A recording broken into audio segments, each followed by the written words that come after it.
तो good morning भाइयों। मैं बंटी शर्मा, अग्निवीर वायु, सिलेक्टेड इन इनटेक 1 2025। तो मैं आज अपने फेज़ 2 के पूरे प्रोसीजर के बारे में कुछ बातें शेयर करना चाहूँगा कि जब मेरा पेपर क्लियर हुआ था उसके बाद में मैंने रनिंग स्टार्ट की थी। उससे पहले मेरी कोई प्रिपरेशन नहीं थी और मतलब टाइम भी उस टाइम ज़्यादा आता था। तो मेरे भी ये टेंशन थी जैसे कि पता नहीं हो पाएगा, नहीं हो पाएगा, कितना टाइम मिलेगा हमें रनिंग के लिए। वो सभी डाउट्स जो अभी आज आपके मन में बन रहे होंगे। तो वैसे ही मैंने रनिंग तो स्टार्ट कर दी थी, लेकिन बात आई जब जीडी की, तब उस टाइम मैं टेलीग्राम पे नहीं जुड़ा था संदीप भैया से। तो मैंने उस टाइम आरएस सर का बैच लिया था ऑनलाइन वाला। तो उसमें जो जीडी की प्रिपरेशन तो अच्छी कराते थे। तो वहाँ से हमने कुछ बंदों ने क्या किया कि मोबाइल नंबर शेयर करके एक दूसरे के एक व्हाट्सएप ग्रुप बनाया। तो हम रोज़ शाम को अपनी एक जीडी की क्लास रखते थे उसी में ग्रुप में। तो इससे हमारी जो जीडी की प्रिपरेशन थी वो तो अच्छी हो रही थी, लेकिन मेरे मन में ये डाउट था कि पता नहीं अब ऑनलाइन वीडियो कॉल पे बात करना और ऑफलाइन बंदों के सामने बैठ के बात करना, इसमें थोड़ा-सा फ़र्क आ जाता है। तो ये डिफ़िकल्टी मेरे मन में आई, तब मैंने ऑफलाइन की तरफ जाने की सोची। तो जब मैं ऑफलाइन में गया, तब एक तो उसपे क्या था कि मेरी रनिंग की परफ़ॉर्मेंस में भी बहुत सुधार आया, क्योंकि वहाँ पर जो कोच करवाते हैं उसमें मतलब मेरा बहुत ज़्यादा ख़राब थी रनिंग, बात ये है। और द करें अगर बात हम जीडी की, तो जीडी भी बहुत अच्छा कराते हैं। तो वहाँ पर क्या था कि सबसे पहली बात तो यही होती है कि हम अपने आप को परफ़ॉर्म कर पाते हैं, नहीं कर पाते हैं। हमारे सामने 10 या 20 बंदे बैठे रहते हैं, उनके सामने हम बोल पाते हैं, नहीं बोल पाते, क्योंकि अकेले हम बोल पाते हैं। अकेले हम बोल सकते हैं, कोई इतनी डिफ़िकल्टी नहीं होती है उसमें। लेकिन जब बात आती है ना 20 बंदों के सामने बैठकर बोलने की, और वो भी इंग्लिश की, क्योंकि हमें सबको पता है कि इंग्लिश हमारी इतनी फ़ैमिलियर लैंग्वेज नहीं है। तो इसलिए मैंने ऑफ़लाइन की तरफ जाने का सोचा था, और ऑफ़लाइन से मुझे फ़ायदा भी हुआ। लेकिन अब ऐसा है कि मेरे को इंग्लिश बोलने में कोई प्रॉब्लम नहीं थी। मेरी इंग्लिश मतलब ठीक थी, कोई ऐसी प्रॉब्लम नहीं थी। तो ऑफ़लाइन में ये था कि थोड़ा-सा जिसके कॉन्फिडेंस लेवल थोड़ा-सा कम होता है ना, उसको थोड़ा-सा फ़ायदा हो जाता है। बाकी हमारे जो व्हाट्सएप ग्रुप के थे बंदे, उन्होंने ऑनलाइन ही तैयारी की, उस व्हाट्सएप ग्रुप से ही तैयारी की, और उसी से उनका जीडी क्लियर भी हुआ है। उन्होंने बहुत अच्छी परफ़ॉर्मेंस भी दी है।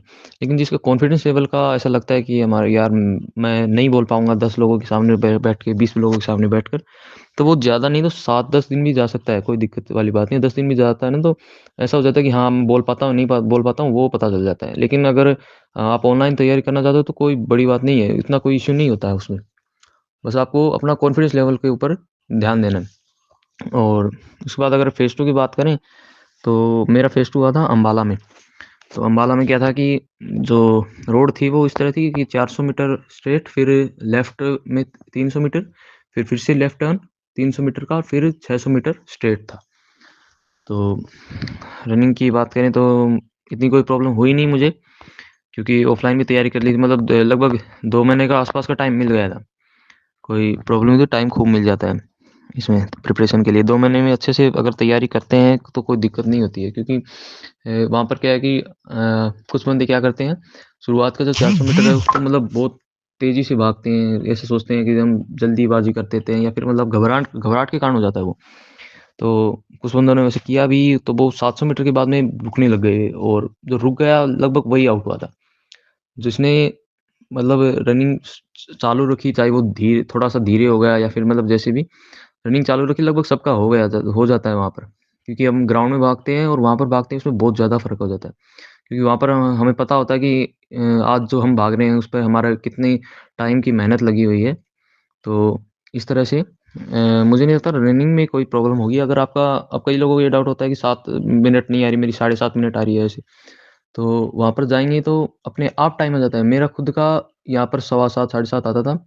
तो लेकिन वहाँ पर मैंने 6.5 मिनट में ही पूरी कर दी थी। बस ये ध्यान रखना है कि स्टार्टिंग ठीक से करनी है। कुछ लोग बहुत तेज़ भागते हैं 400 मीटर, उनका क्या होता है कि कुछ लोगों का टाइम अच्छा होता है और कुछ उनके साथ बहकावे में आके वैसे भाग जाते हैं।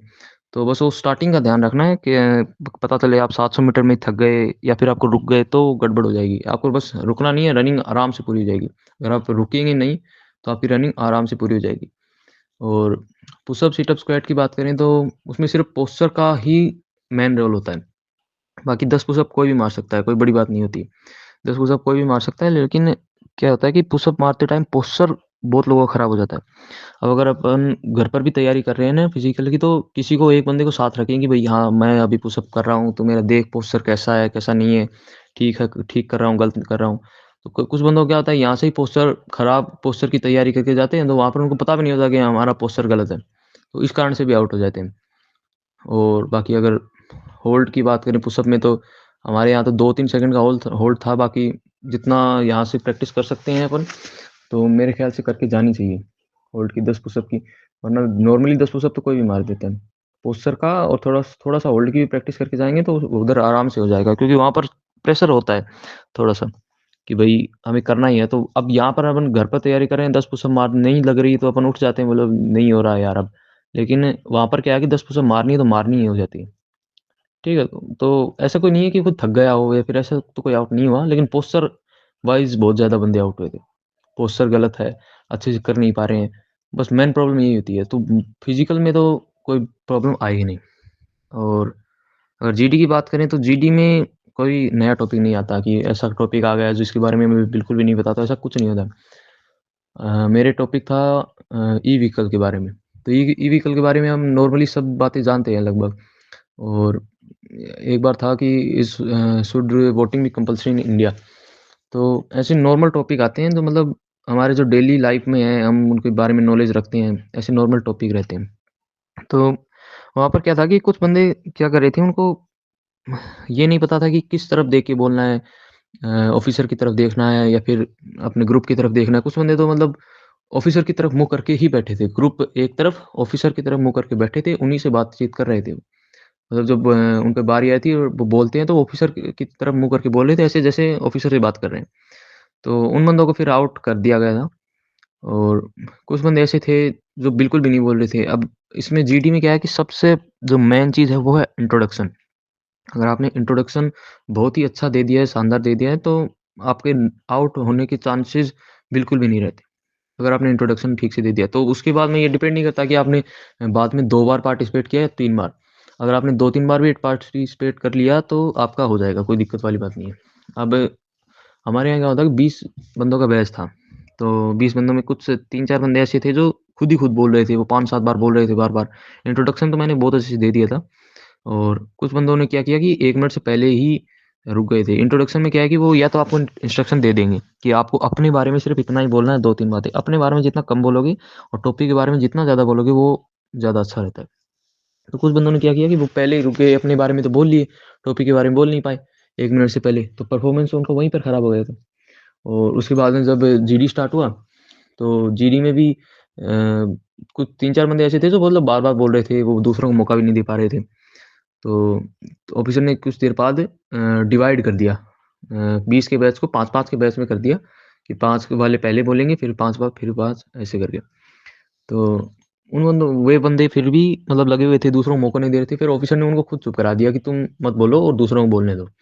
ठीक है? और जो नहीं बोल पा रहे थे या फिर जिनको मौका नहीं मिल रहा था, ऑफ़िसर को मतलब वो इतना ध्यान रखते हैं कि कौन बोलना चाहता है और उसको मौका नहीं मिल पा रहा है। तो ऑफ़िसर खुद कहेगा, कई बंदों को कहा उसने कि आप कुछ और बोलना चाहते हैं तो मतलब बोलिए। एक बार मेरे को भी कहा था। तो कुछ बंदे ऐसे थे कि ऑफ़िसर के कहने के बावजूद भी कुछ नहीं बोले। ऑफ़िसर ने कहा कि आप कुछ बोलना चाहते हैं, आप और कुछ बोलिए या फिर ऐसा कुछ, तो वो बिल्कुल भी नहीं बोले। तो ये यहाँ पर ही उनका नेगेटिव पॉइंट हो जाता है और वो आउट हो भी गए थे बाद में। तो यही बात है कि अगर आपको मौका पूरा दिया जा रहा है तो आप चुप मत रहिएगा। ऐसा नहीं है कि आपको एकदम सही बोलनी है, इंग्लिश ग्रामर का वर्ड गलत बोले, ऐसा नहीं। लेकिन कॉन्फिडेंस के साथ बोलना है जो बोलना है। अगर आप ज जीडी में 2 बार पार्टिसिपेट किया कोई बात नहीं, 3 बार किया कोई बात नहीं। लेकिन आपको बस बोलना है और आराम से, इतना कोई हार्ड नहीं है। जब आप पास कर दोगे सब कुछ, तो आपको लगेगा यार कितना आसान था, कितनी टेंशन कर रखी थी। तो मैं तो यही कहना चाहूँगा कि अगर आप ऑनलाइन प्रैक्टिस कर रहे हैं तो कोई बात नहीं, बट अपना क्या है कि कॉन्फिडेंस लेवल को डाउन मत होने दीजिए। कॉन्फिडेंस के साथ बोलिएगा। और ऐसा भी नहीं है कि 10 बार बोल दिया हमने जीडी में, खुद नहीं बार-बार बोल रहे हैं, दूसरों को नहीं बोलने दे रहे, वो फिर वो भी गलत हो जाता है। कल को वहाँ पर ऑफ़िसर अगर आपको कहता है कि तुम चुप रहो, तो वो गलत हो जाता है। ठीक है? तो जितना हो सके 3-4 बार क पार्टिसिपेट कर लिया तो बहुत ज़्यादा है, सही है मतलब पास होने के लिए। और इंट्रोडक्शन को जितना हो सके उतना अच्छा बनाने की कोशिश करें। कम से कम 1 मिनट से पहले वो तो नहीं हो कि भई 1 मिनट से पहले ही चुप हो गए या फिर ऐसा हो गया। तो बस इतना ही था। Thank you.